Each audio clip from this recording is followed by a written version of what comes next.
We are talking DeepSeek AI.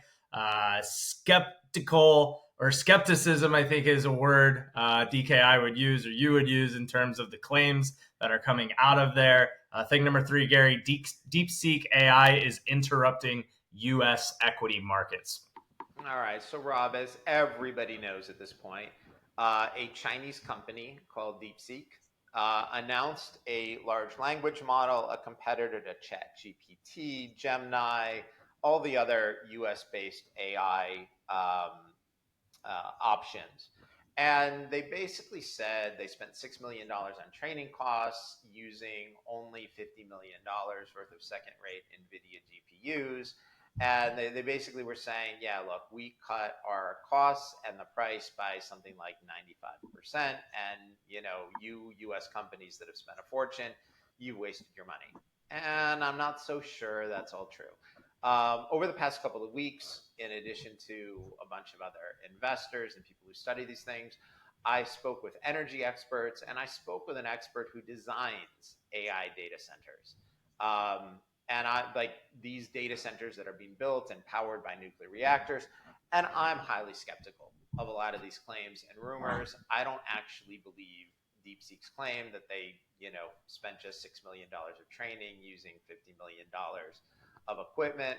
First of all, China successfully circumvented the Biden export restrictions in multiple ways. One of them was they told NVIDIA that the key element was you can't deliver chips to China that have fast transfer speeds. Well, guess what NVIDIA did? They technically complied with the law, but delivered high-end chips that had performance almost as good, but the transfer speed between chips was degraded. It was one of those where they technically complied, but the chips being sent to China were still pretty good. Second, there are rumors, and in my belief, credible rumors, that China had at least as many as 50,000 of NVIDIA's highest end, best GPUs. In fairness, a computer chip, a GPU, those are pretty small and distributed worldwide. It's pretty hard, and there are millions of them, right? It's not like it's an aircraft and you can track it. It's pretty hard to track millions of GPUs, something that small, traveling all over the globe. Those rumors that China has tens of thousands of them, that's not crazy to think that that could be true. Finally, it's an open secret that what a lot of companies have done is they've bought a bunch of NVIDIA GPUs and then they rent time on them to anybody. Chinese companies were renting time on the GPUs in other countries. Technically, that's not illegal, but they circumvented the Biden export restrictions. Finally, moving on from that, OpenAI, that's the company that owns ChatGPT. They're claiming DeepSeek illegally used ChatGPT code to train its model. Well, if you can grab somebody else's code, that would make your training costs a lot lower. That doesn't mean it's necessarily repeatable. And then finally, the expert I spoke with, among others, multiple people were telling me that DeepSeek took shortcuts. And that means their AI solution is really good if you're asking it very specific questions, if you're asking it questions in the area where it's most likely to have been trained. But anything outside its core expertise is more likely to produce errors, less likely to be able to handle complicated requests, and will also require additional time, energy, and computing power to respond to each query. So they're basically saying, look how efficient we are. And the answer is, yeah, on the way in, but you need more time, more energy, more computing power on the way out. And the answers that we get from you may not be as accurate. Now, if what you're doing is putting together funny memes and asking the model to produce, funny or clever pictures, yeah, that's probably fine. But if you're a coder, if you're a programmer, that lack of accuracy may be a giant problem for you.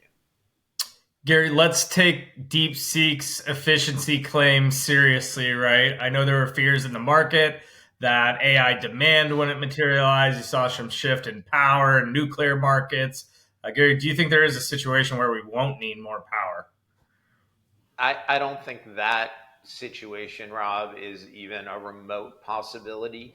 Now, by the way, you are right. A Monday a week ago, right after DeepSeek announced this, the entire IPP market plummeted. That stands for independent power producers. So the companies that produce their own power tanked, the nuclear markets were down, the cost of the price of uranium was down, and there were these fears that the world wasn't going to need more energy, and we weren't going to be, even without all this AI data center demand, nobody was going to be building and buying power. I think that's nonsense. Again, the data center expert I spoke with pointed out there are no shortcuts in AI. Robust models that provide accurate solutions need massive amounts of power. And you know what, Rob? Just to give you a sense, he actually quantified it for me. He said just 5 years ago, a GPU server would use 3 kilowatts per rack. And then 2, 3 years ago, then it went up to more like 30 or 40 kilowatts per rack. Currently, a GPU server rack is using 100 kilowatts per rack on average, some of them as Wow. much as 130 kilowatts per rack. So in 5 years, they Yeah. went from 3 kilowatts per rack to 130. He also thinks that as GPUs become more efficient, engineers will devote 100% of those gains toward increased performance, 0% towards reducing energy usage. Our conclusion: don't get caught up in short term headlines when long term power needs are greater than planned generation capacity. For anybody who's thinking that you want to have the electrification of everything, you want to have electric vehicles, all these things require more power. We have half a dozen states that have had regular power outages. The United States, even without AI, needs more power generation. And just between India and China alone, you have 3 billion people that desperately want a higher material quality of life. That correlation with higher energy usage is around 100%. So, also, nuclear plants are built, they're permitted, planned, and built, used with about a 50-year time frame. If you think that because a Chinese company found an efficient way to kind of work around US based AI models, that we aren't going to need massive amounts of power over the next 50 years, I don't know what to tell you. I wouldn't get caught up in the short term headlines here. Makes sense to me. And if you have any questions, leave it in the comments or email Gary at IR at Deep Knowledge Investing, and we'll talk uranium, nuclear, AI all day, every day.